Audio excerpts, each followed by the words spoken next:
प्यारे छात्रों, आज 11वीं रसायन के अंतर्गत हम रसायन के मूल सिद्धांत पढ़ाएंगे। पहले उसमें हमने परमाणु संरचना डिटेल में बताई थी। ये चैप्टर आज शुरू कर रहे हैं। तो इसमें रसायन विज्ञान है। क्या है रसायन विज्ञान? समझ लीजिए, विज्ञान की वह शाखा जिसके अंतर्गत पदार्थ के संगठन, गुणों और उसकी संरचना में होने वाले परिवर्तनों का अध्ययन किया जाता है, रसायन विज्ञान कहलाती है। रसायन विज्ञान का बहुत बड़ा क्षेत्र है। सभी ब्रह्मांड इसके अंतर्गत आ जाता है। तो इसका अध्ययन हम कर सकते हैं। ग्रह, तारे, नक्षत्र सभी आते हैं। तो बड़ा क्षेत्र होने के कारण इसे अनेक शाखाओं में बांटा गया है। जैसे अकार्बनिक रसायन, कार्बनिक रसायन, भौतिक रसायन, वैश्लेषिक रसायन, जैव रसायन, कृषि रसायन और बहुत सी शाखाएं। तो ये रसायन की शाखाएं हैं। अब आता है रासायनिक का महत्व। हमारे जीवन में रसायन का बहुत बड़ा योगदान है। हम कह सकते हैं एक तरह से रसायन के बिना जीवन अधूरा है। हमें खाने से लेकर बैठने तक, सोने तक, हर पल पर रसायन की चीज़ों का, रासायनिक पदार्थों का हमें योगदान मिलता है। देख लें, हमें भोजन के रूप में पोषक तत्व, दवाएं, फसलों के लिए कीटनाशक पदार्थ, धातुओं हमें प्राप्त होती हैं, लोहा वगैरह वगैरह विभिन्न काम के लिए। तो इनका शोधन, पेट्रोलियम पदार्थ प्राप्त होते हैं, उनका शोधन, फसलों के लिए उर्वरकों का निर्माण सब रासायनिक विधि से होता है और रासायनिक पदार्थ ही होते हैं ये। तो ये सब रसायन की देन है।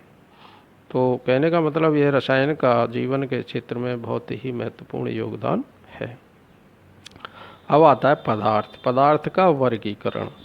तो पदार्थ का संक्षेप में बताऊंगा मैं। पदार्थ दो प्रकार का होता है, विषमांगी पदार्थ और समांगी पदार्थ। समांगी तो पदार्थ, समांगी पदार्थ भी दो प्रकार का होता है। विलयन, इसका परवर्ती संगठन होता है। शुद्ध पदार्थ, इसका निश्चित संगठन होता है। शुद्ध पदार्थ भी दो प्रकार का होता है, तत्व और यौगिक। ये मैंने पहले लेक्चर में बता दिए। तत्व, यौगिक, मिश्रण वगैरह डिटेल में बताए हैं। अब आते हैं आगे रासायनिक संयोग के नियम। छात्रों इसको भी सुन लें। 5 नियम है रासायनिक संयोग के। पहला नियम द्रव्यमान संरक्षण का नियम है। तो इस नियम का प्रतिपादन लोमोनोसोव ने किया 1756 में। क्या है ये नियम? सुन लीजिए। रासायनिक अभिक्रियाओं में पदार्थों का कुल द्रव्यमान अपरिवर्तित रहता है। कहने का मतलब जितने अभिकारी पदार्थ मात्रा में क्रिया करते हैं, उतनी ही मात्रा में उत्पाद बनते हैं। तो ये द्रव्यमान संरक्षण का नियम है। कहने का मतलब जो द्रव्यमान है, नेट द्रव्यमान पदार्थों का, वो क्रिया के पहले और अंत में निश्चित रहता है। गुणित अनुपात का नियम है। इसको 1803 में जॉन डाल्टन ने प्रतिपादन किया। क्या है ये? सुन लीजिए। जब दो तत्व संयोग करके दो या दो से अधिक यौगिक बनाते हैं, तो एक तत्व के भिन्न भिन्न भार जो दूसरे तत्व के निश्चित भार से संयोग करते हैं, परस्पर सरल अनुपात में होते हैं। तो ये सरल अनुपात में होते हैं। इसमें कार्बन मोनोऑक्साइड, कार्बन डाइऑक्साइड ये एग्जाम्पल है। नाइट्रोजन के ऑक्साइड हैं, ये N2O, NO, N2O3, N2O4 आदि कई ऑक्साइड हैं। तो इनमें नाइट्रोजन और ऑक्सीजन एक सरल अनुपात में होते हैं।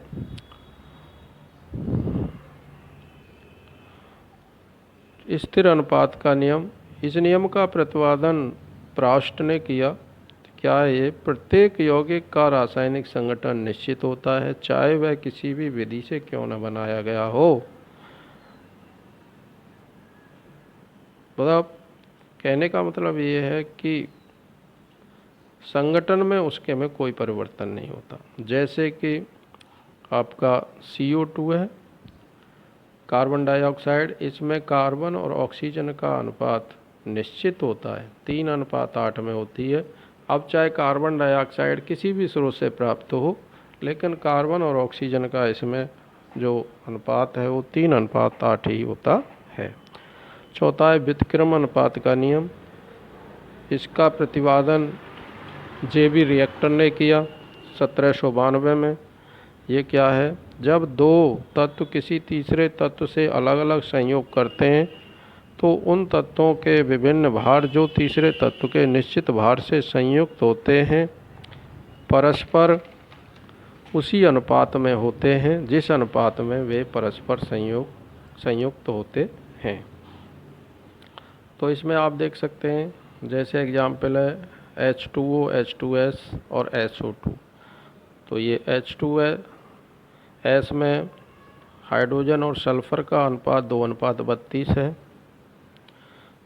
जल में हाइड्रोजन ऑक्सीजन का अनुपात 2:16 है।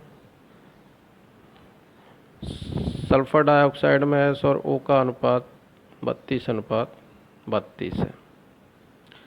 इसमें H, S और O तीन तत्व आपस में ये संयुक्त होकर अलग अलग तरह के यौगिक बना रहे हैं। तो इसमें इनके जो अनुपात हैं वो व्युत्क्रम अनुपात की पुष्टि करते हैं।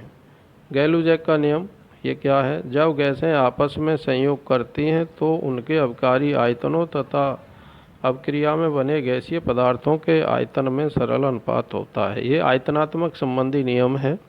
कहने का मतलब जितने अबकारी गैसों के आयतन संयुक्त होते हैं उतने ही उत्पाद जो गैसें उत्पाद के रूप में प्राप्त होती हैं उतने ही आयतन बनते हैं। एक आयतन हाइड्रोजन, एक आयतन क्लोरीन का संयुक्त होकर दो आयतन हाइड्रोजन क्लोराइड के प्राप्त हो रहे हैं। तो ये गैलूजैक का आयतनात संबंधी नियम है। ये सरल अनुपात में कहने का मतलब। तो आज के लेक्चर में इतना ही। धन्यवाद।